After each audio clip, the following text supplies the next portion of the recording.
Good morning बच्चों, स्वागत है आप सभी का आज की मेरी इस क्लास में। मैं दीपा रावत आज आपके लिए लेके आई हूँ क्लास 10th की मैथ्स चैप्टर 14 प्रोबेबिलिटी प्रायिकता प्रश्नावली 14.1।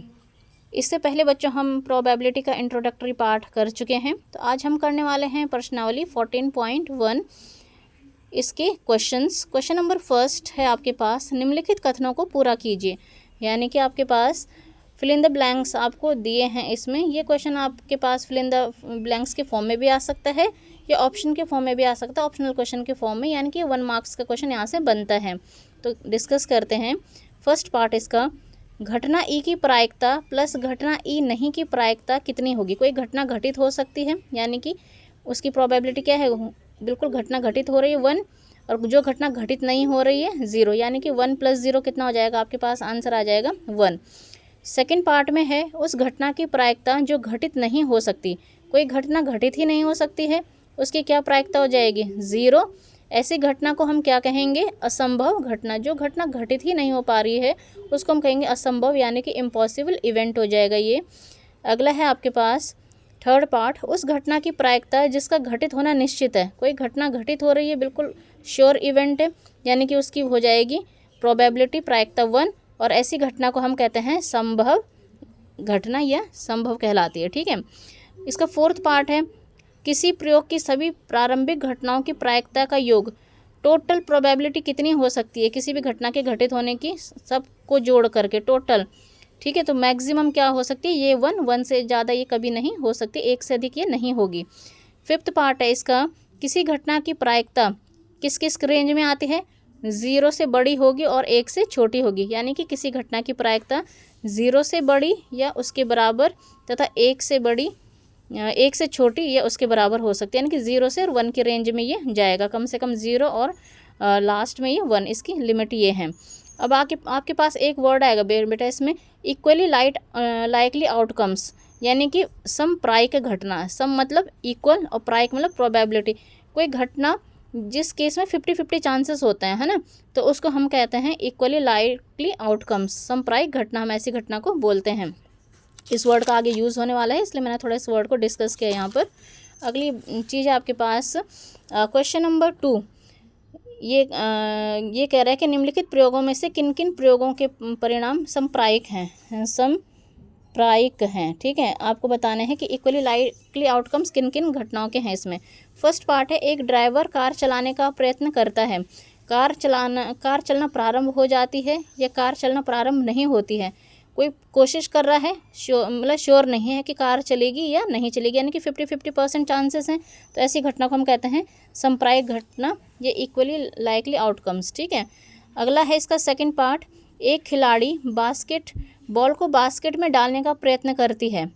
बास्केट में बॉल डाल पाती है या नहीं, इसकी घटना क्या होगी, कोशिश कर रही है कोई प्लेयर बास्केटबॉल में बास्केट डालने की, तो इस केस में भी 50-50 चांसेस हैं, बास्केट में बॉल जा भी सकती है और नहीं भी जा सकती, तो समप्रायिक घटना ये होगी, है ना।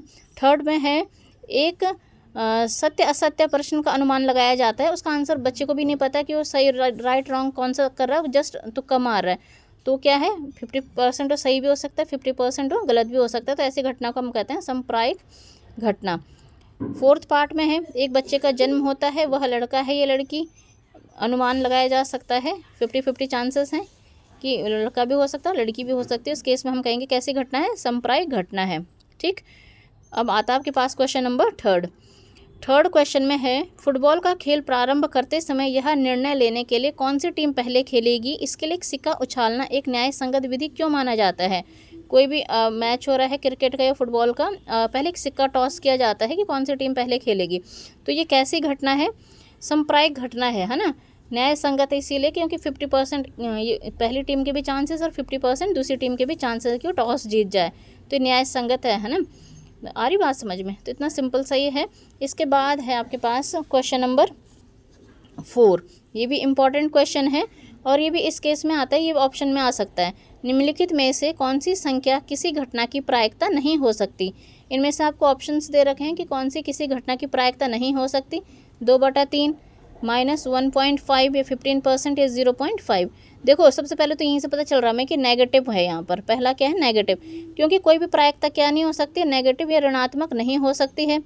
एक पॉइंट तो ये हो गया। दूसरा पॉइंट क्या हो गया कि क्या है, ये 1 से बड़ी है, 1.5 है, तो यानी कि प्रायिकता जो होगी 0 से 1 के ही बीच वेरी करेगी, है ना।